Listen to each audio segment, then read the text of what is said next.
नमस्कार. आज आपण एक घोट मृगजळाचा या एका आगळ्या-वेगळ्या पुस्तकाचा परिचय करून घेणार आहोत. एक घोट मृगजळाचा हे विजयालक्ष्मी मणेरेकर यांची जैत्र जयत चित्रपटावर लिहिलेले पुस्तक. अप्पासाहेब गोनी दांडेकर यांच्या जैत्र जयत या कादंबरीवर आधारित जैत्र जयत चित्रपट आहे. आदिवासी ठाकर जमातीच्या चालीरीती यांच्यावर हा चित्रपट आहे. नाग्या हा भक्ताचा मुलगा आहे. त्याला पुण्यवंत व्हायचं आहे.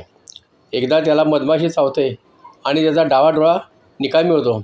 म्हणून त्याला लिंगोबाच्या डोंगरावर जाऊन तिथली राणी माशी मारायची आहे. चिंधी त्याची प्रेयसी आहे. तिचा आधी विवाह झालेला असतो, परंतु तिचा नवरा दारुड्या आणि भित्रा असतो. त्यामुळे ती माहेरी येते. चिंधी नाग्याच्या प्रेमात पडते. नाग्याच्या आईला त्याचा विरोध असतो. चिंधी नाग्याला डोंगर चढायला सराव करायला लावते. त्याच्यापासून ती गरोदर राहते. नाग्या लिंगोबाचा डोंगर सर करतो. नाग्या माशांच्या मध्ये मधमाशा पोळे फोडतो. चिडलेल्या मधमाशा चिंधीवर हल्ला करतात आणि त्यातच चिंधी मरते. राणीमाशी उडून गेल्याचे ती खोटे सांगते. नाग्या राणीमाशीला मारण्यात यशस्वी होतो. नाग्या त्याच्या दृष्टीने जिंकतो, पण त्याच्या हाती काहीच लागत नाही, कारण त्याच्या आयुष्यातली राणी देखील मरते. कथा अशी असली तरी या कथेला वैविध्यपूर्ण रीतीने आणि कलात्मक कृतीने सादर केलेले आहे. वरवर पाहता ही प्रेमकथा साधी वाटते, परंतु यात जगण्याचे विविध पैलू समजतात. आदिवासी जीवन, त्यांची संस्कृती, त्यांच्या धार्मिक आणि कार्मिक संकल्पना अशा अनेक गोष्टी यात समजतात. हृदयनाथ मंगेशकरांनी निर्मिलेली ही अप्रतिम कलाकृती आहे. कादंबरी लिहिल्यानंतर जवळपास 12 वर्षांनी त्या कादंबरीवर पंडित हृदयनाथ मंगेशकर यांनी हा चित्रपट अनेक अडचणींचा सामना करून निर्मिती केली आहे. सुरुवातीला हा चित्रपट लोकांना फारसा भावला नाही. गोनी दांडेकरांनी ही कादंबरी 1965 लिहिली आणि 1977 या चित्रपटाचा शुभारंभ पुण्यामध्ये झाला. परंतु प्रेक्षागृहातून पहिल्या अर्ध्या तासातच प्रेक्षक उठून जायला सुरुवात झाली. कथेचे संगीतिकेच्या माध्यमातून सादरीकरण असल्यामुळे हा चित्रपट लोकांना आवडला नाही आणि लोक उपहासात्मक बोलू लागले. ही अतिशय दुर्दैवी गोष्ट आहे.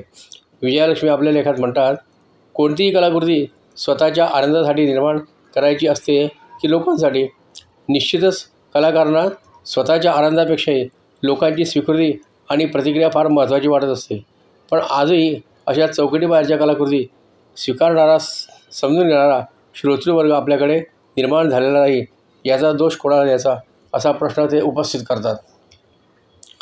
पण त्यानंतर हळूहळू या चित्रपटाची गाणी आणि संगीत अतिशय लोकप्रिय झाले. त्या सुमारास असा संगीताच्या आणि गाण्याच्या साथीने पुढे पुढे जाणारा चित्रपट निर्माण झालेला नव्हता.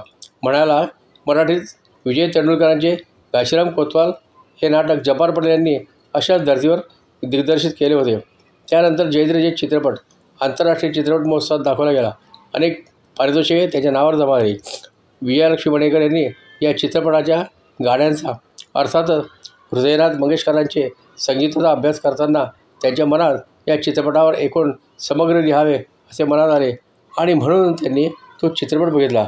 परंतु पहिल्यांदा त्यांना तो चित्रपट विशेष असा कळलाच नाही. म्हणून त्यांनी तो चित्रपट एकदा, दोनदा, तीनदा, चारदा बघितला आणि त्यानंतर त्यावर टप्प्याटप्प्याने लिहित गेले असे त्या सांगतात. पहिल्या पाहण्यात समजला नाही. दुसऱ्यांदा कथेवर लक्ष केंद्रित केले. तिसऱ्यांदा फक्त स्मिताला पाहण्यासाठी आणि चौथ्यांदा डॉक्टर मोहन आगेश यांना समजून घेण्यासाठी चित्रपट परत परत पाहत राहिले. दांडेकरांची मूळ कादंबरी वाचून काढली. एक घोट मृगजळाचा हे पुस्तक विजयांनी फक्त 17 दिवसात देऊन पूर्ण केले आणि एक घोट मृगजळाचा या पुस्तकाची निर्मिती झाली. या पुस्तकातील लिखाणातून विजयालक्ष्मी मणेरेकर जैत्र जयत चित्रपट आपल्या डोळ्यासमोर उभा करतात. चित्रपटाचे संगीत हा विषय डोळ्यासमोर केंद्रस्थानी ठेवून पुस्तकाचे लिखाण केलेले आहे. हे पुस्तक 4 भागात विभागले आहे. कादंबरी ते चित्रपट माध्यमांतर. यात जैत्र जयत चित्रपट कादंबरीचा चित्रपट असताना तिची पार्श्वभूमी, चित्रपटाचे संगीताविषयी, चित्रपटातील आदिवासी जीवनदर्शन आणि चित्रपटातील गाणे याविषयी सविस्तर लेख आपल्याला वाचायला मिळतात. चित्रपटाची ऊर्जा स्तोत्र या विभागात गोनी दांडेकर, लता मंगेशकर, आशा भोसले, उषा मंगेशकर आणि पंडित हृदयनाथ मंगेशकर यांचे लेख आहेत. चित्रपटाच्या संबंधित महत्त्वाची व्यक्तिचित्रे या विभागात चित्रपटाचे दिग्दर्शक जब्बार पटेल, पटकथाकार सतीश आळेकर, चित्रपटाचे मुख्य नायक डॉक्टर मोहन आगाशे, चित्रपटाची नायिका स्मिता पाटील, निळू फुले, सुलभा देशपांडे यांच्यावर लेख आपल्याला वाचायला मिळतात. पुस्तकाच्या 4थ्या भागात चित्रपटाचे संगीत, त्याचे संयोजक आणि गायक या विभागातील संगीत संयोजक अमर हळदीपूर, गायक रवींद्र साठे, चंद्रकांत काळे, चित्रपटाचे गीतकार आणि कवी नाधो महानोर यांच्याविषयीचे लेख वाचायला मिळतात. या चित्रपटाची अनेक वैशिष्ट्ये आहेत.